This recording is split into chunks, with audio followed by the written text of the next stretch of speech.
welcome. I'm Melissa Policino, and I'm here with Jenny Reed, Director of Student Services at iteach. And we're here to talk to you a little bit about content identification areas. So, Jenny, we're going to go over some of the most frequently asked questions. Yeah. If you are trying to become a teacher in Texas and get licensed, you may be hearing this term a lot. So what exactly is a content area? Yeah, so we as an admissions department will review your transcripts and we will identify a content area, or it's also sometimes called a certification area. But this is the area that is kind of what you're wanting to get certified in. It covers the grade level and the subject matter in which you're teaching. Great.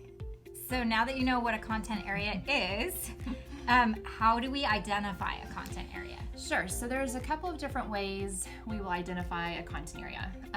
We will look at your official transcripts that you provide for your bachelor's degree, or if you have a master's degree, but we will align the content area based on your major in college, what you have your college hours in.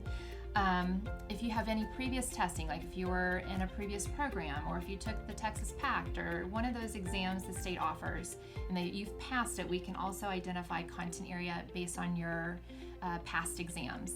But then also, if you had a minor in college, there's a lot of different ways that we are looking at transcripts to identify that content area.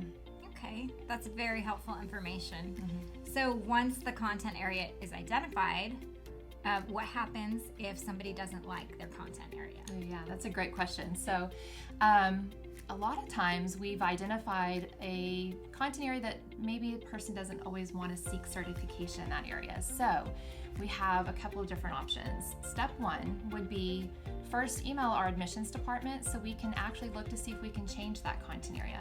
Sometimes we might not see that you had a minor in English and we can actually identify that. So there's a lot of different things that we can do to kind of reevaluate those transcripts to see if there's a different option for you.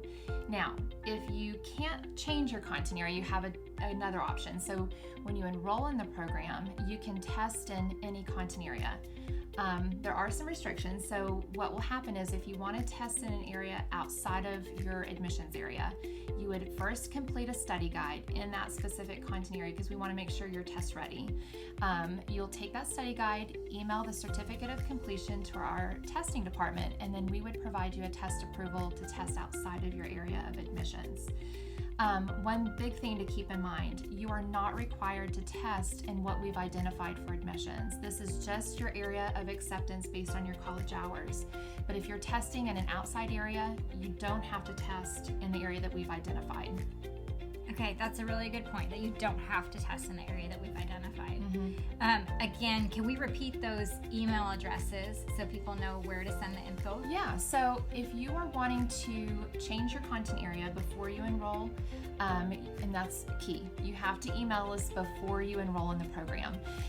You will email admissions@iteach.net, and that is with an S at the end, so it's admissions@iteach.net. Okay.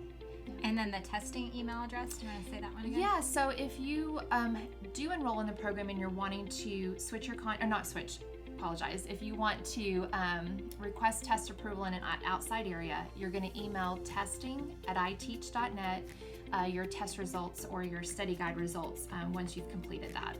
Great. All right, hold on to those email addresses, and we are here to help you if you have any questions. Yeah. Okay, now the big question that everybody asks, when can I start testing?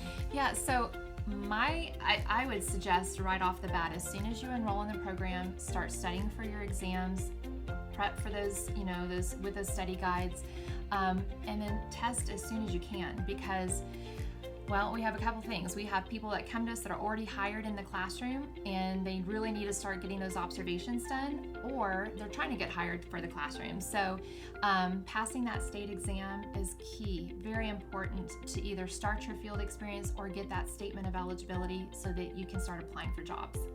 Awesome. That's great. Thank you so much, Jenny, for that info, and we hope that helps you. Congratulations on being accepted into iteach, and we look forward to walking with you on this journey. Yeah, thank you.